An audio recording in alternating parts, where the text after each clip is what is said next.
Hello and welcome everybody, I'm Bavarian and today I got something rather exciting for you. Lord of the Rings Realms in Exile, a mod for CK3, will be getting a big update tomorrow on the 3rd of April. The mod features the world of Tolkien's Lord of the Rings saga and brings to life what is already an extraordinarily colorful scenario. I have covered this mod when it was released initially, and even back then it already was a showcase of the high quality of mods that we love in CK3. However, I did not actually play all that much, and I do suspect that this was the case for many that knew about the mod back then. The reason for this was the fact that the mod released with quite the small region that was playable. Now please don't misunderstand me here. I am not at all knocking the approach the Realms in Exile team has taken. Their entire idea is a bit different from the usual total conversion approach that you would see in games like CK3. Instead of delivering the full map of Middle-earth, but with the depth of a puddle, they simply focused on one particular region and fleshed it out to an exciting degree. The quality of craftsmanship and the high dedication and love for Tolkien's fantasy world was oozing out of virtually every aspect of the mod. Additionally, in the initial release, the team implemented a non-canon character to add more variety to the Dunland. This was Wulfgar Brynjarsson of Dunland Fells. So not only did they go deep into the established lore, but they were also more than willing to mix it up for the sake of gameplay.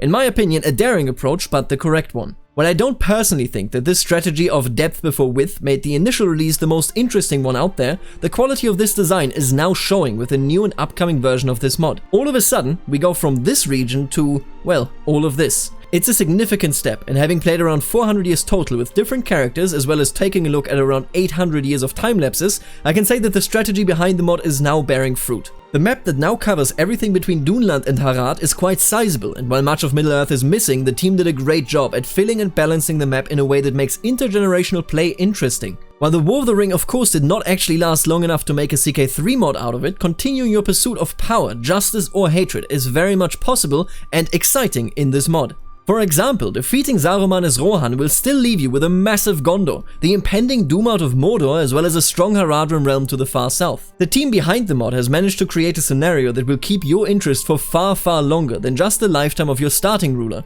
So, let's take a look at the new content and the attached lore coming with this update. The initial choice must obviously be Gondor, the centerpiece of the entire map. When the game starts, it is Stewart Denethor II that, like his forefathers, rules the realm of Gondor in the absence of its rightful king. Gondor is equipped with a set of beautiful and elaborate house sigil patterns, title patterns, and even some of its own assets. You can admire the typical Gondorian building style all over your realm, but the heart of it all is of course Minas Tirith. And be assured, the city is present on the map in all its glory. You can, in-game, continue to build up and restore the city, as it has certainly seen better times in the past, while Denethor's sons, Boromir and Faramir, guard the east of the Anduin, the last natural bastion between Sauron's troops and the last powerful realm of man. On top of that, Rama's Echo, the walls that are surrounding the Pelennor Fields and are protecting the White City, can also be reinforced before you must face the storm. Just to mention it, just like most other cultures in this mod, Gondorians have their own men-at-arms, so make absolutely sure to check those out as you go and build your armies around them. The thing about Gondor is that it may be stable at the moment, but it has been severely weakened in the past millennium. Gondorians that adhere to their native faith can divine the stars and even explore the histories of the past, giving you a chance to grow stronger from the wisdom imparted on you by the days of old. If you are interested in playing in Gondor, I can highly advise playing basically any vassal. The realm is organized into princes governing individual regions with ducal governors ruling underneath them. Wrestling a regional prince for power to then challenge the Steward of Gondor for your independence or the throne of Gondor itself is an interesting task that will still leave you, after everything is said and done, with the prospect of dealing with the forces of evil to the south and east.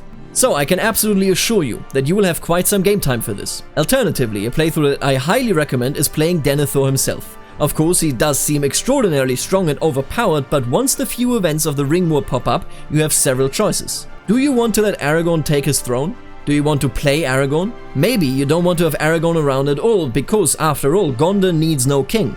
My favorite path here is to indeed hand the throne to Aragorn as Denethor, while then swearing revenge with Denethor's firstborn, Boromir. Being able to act out a rivalry between these two iconic characters may not be canon, but it sure is fun to prepare a march on Minas Tirith to oust the coward king. Next up, to the east of Gondor is of course pure evil. It's Mordor led by Sauron. The developers dug deep in the mines of Moria and found in the lore that Sauron did indeed appear to have a body despite being extraordinarily weakened. Sauron's model is quite beautiful and looks exactly as creepy as it ought to. Mordor is in itself much more interesting than one would assume. While none dare to go against the will of Sauron, they all differ significantly in how they express their faith in their Dark Master. All those that live in the shadow of Barad-dûr and Mount Doom follow the decrees of Sauron strictly, whereas the Uruks that live in more remote areas are still often more connected to their vile and cruel nature, prioritizing violence, destruction, and struggle against the weak.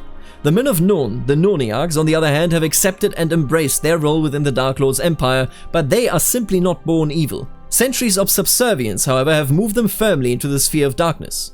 Whether they remain subservient to the regional king, Korahil the blind sorcerer, and Nazgul, or whether they find their own path will be up to you.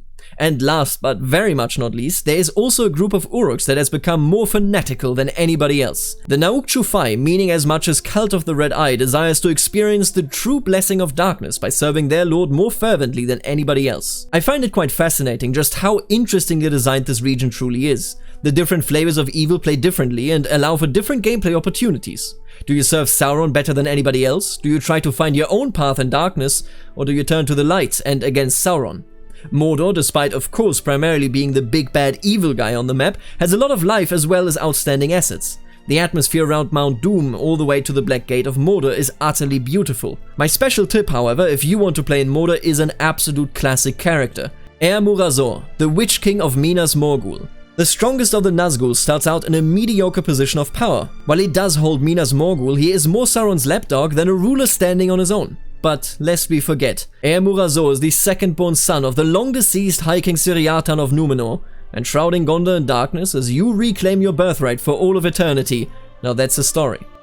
The third big addition on the map are the lands of Harad and Umbar to the south. Here live the Men of Darkness and the Lost Men of Númenor. Harad itself is separated by the lines of Sauron's influence. The kingdom of Haruzan and the King Suladan follow a faith by the name of Kaz Gramaz. This faith, while native to the local Haradrim, has been distorted early into its existence by servants of Sauron. King Suladan is hellbent on building a strong and united Harad under his dynasty's rule. For that, he has to crush the rebel king of Pezarzan as well as the disloyal king of Chelka. Chelka itself follows the truly ancient beliefs of Nadi Manya. In essence, these are the last remaining Haradrim that have not yet fallen to the sweet and terrible songs of Sauron. If any of the involved factions here were to overcome the other, they would still have to face down Mordor, Gondor, and then the factions to the southwest in Umbar that personally are my favorite content in this mod right now, and are, realistically speaking, also the least canon factions out of anybody. However, let me tell you that the team chose wisely when implementing the powers of Umbar. I am in particular talking about King Cathufasgan. Over 1,000 years ago, King Casimir usurped the throne of Gondor and was only cast out after 10 years of cruel rule and a bloody civil war. His sons and all those that followed them retreated to Umbar, taking over the region and building a truly magnificent port. But they were not safe, for Gondor under their king Telometa came and destroyed their home in exile as well. Today, the people of Umbar have fallen on hard times. Many of them lost conviction and now merely lead a life of piracy to survive, calling themselves Corsairs. Their new realm had been destroyed when Gondor had struck them down, but recently, things have been changing. King Cathufasgan, descendant of Casimir himself, has arrived and he has not given up on the old ideas. The king's men follow a twisted belief. Sauron's influence is ever present among them, although they do not pledge themselves to Melkor. They believe that mankind is the rightful heir of the earth and that the Númenóreans are the chosen people of mankind, destined to enslave and overcome all others. Most importantly, of course, they must crush Gondor under the four stewards and take their place in the sun. Whether you side with the Corsairs or the King's Men, you are in for a story, as you can raid with both and be the thorn in Gondor's side that you always wanted to be. Now, these are the main factions, regions and lore of the territories that have been added. There are various smaller and more isolated faiths, peoples and characters that you can and should play. However, there's just one more that I personally want to mention and that goes quite a bit under the radar. I am talking about Ar-Gimilkat of Ar-Adonai. Gimilkat claims to be the one and only rightful heir to the earth and to all Númenóreans. A pure, unfiltered black Númenórean that was not tainted by the filthy non-Númenóreans all other exiles had to engage with after the fall of Númenor. He is pure-blooded, he is determined, and his faith is simple. Different from the King's Men that to this day deny their association with Melkor, the Mulcahy faithful know that they are on the side of this ultimate evil. They are willing to go as far as need be to establish the dominion of man in the name of Melkor. This is an insanely interesting and niche start. You are insanely weak, but you do follow a unique and truly evil religion that does not swear allegiance to Sauron, and on top of that can create your own spiritual head of faith if you were to conquer enough holy sites. This start, in my opinion, is easily the hardest one in this entire mod, but I gotta tell ya, go and play it. Now, there was a lot of density in this video, and yet I have not been able to truly show you everything in this update. That is because it is truly massive. Don't miss out on this one, so go play it once it is out. For the moment, I would like to thank the members of the channel that are making videos such as this one possible, namely the Barons, the Counts and the Dukes. Love you all, and later, Alligator.